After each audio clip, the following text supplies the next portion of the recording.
a street we lived on in Baltimore. It's called Alesana Street. It's like the two girls' names. We just changed the story. Always cheesy way of always remembering where we came from.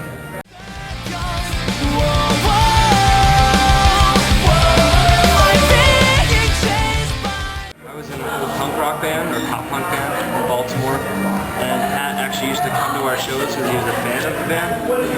And then I started spending time with him, and we started writing together and realized we actually enjoyed writing the way we wrote together. And we were the only two, and then he eventually joined that band, and then we were the only two who really wanted to. Thank you. Oh, it's okay. Thank you. We were the only two who wanted to make music like a career, and actually, not that the rest of the guys didn't want to, but we really wanted to. So we started writing together and moved down to North Carolina. That was it.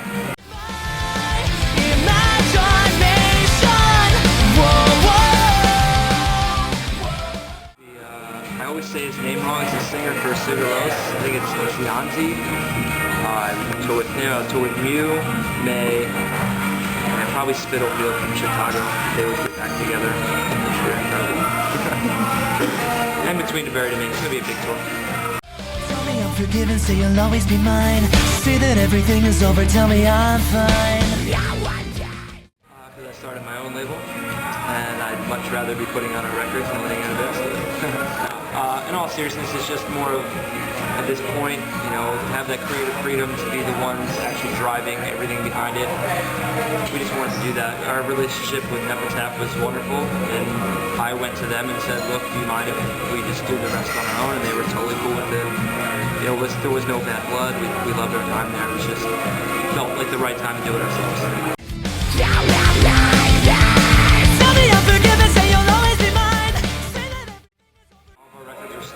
Obviously, so we're always doing that. I don't like to be lazy in any phase of what we do, and everything is a much bigger picture in my mind, and I like for the artwork to reflect everything that's going on with the stories and the lyrics and the music and everything like that. So it's just my weird, crazy brain, and then I go to one of my good friends, Justin Reich, who does our artwork, and he takes my crazy ideas and makes them happen.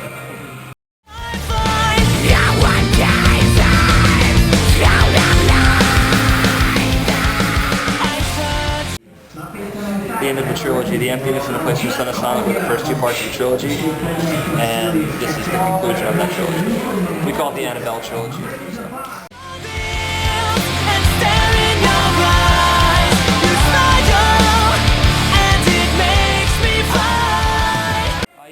We start pre-production when we get home from this tour, and the record should be out this fall, fingers crossed. Latest would be early winter next year.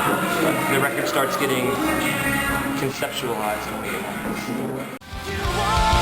The reason my heart beats tonight, it's just you and... The best thing has honestly been the turnouts. You know, we've been a band for almost 10 years, so to still show up to venues and still have so many people who actually care who we are is like I pride myself on humility, and when anybody ever shows up, I'm always like, I'm just so grateful that you guys still listen to us and actually come to our shows. Weirdest thing, we pulled off to the side of the road after the first show to sleep for the night, and all of a sudden you just hear like, you look at the window and it's like this old Spanish man is like smiling in the window. Like Pat like leapt out of his seat, and he wanted us to help him pump his gas.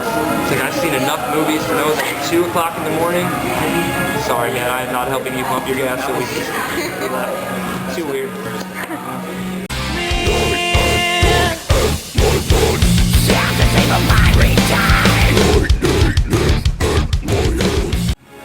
Relax, to be quite honest with you. Like, not that touring isn't relaxing to a degree, but there's a lot of stuff you have to do throughout the day. So when you have a day off, it's just you want to do nothing.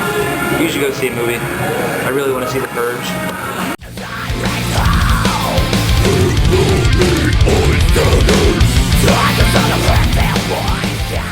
Like I said earlier, just I can't believe you're still coming to shows and buying our records. I'm eternally grateful.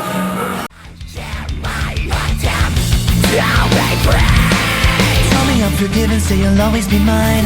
Say that everything is over, tell me I'm fine.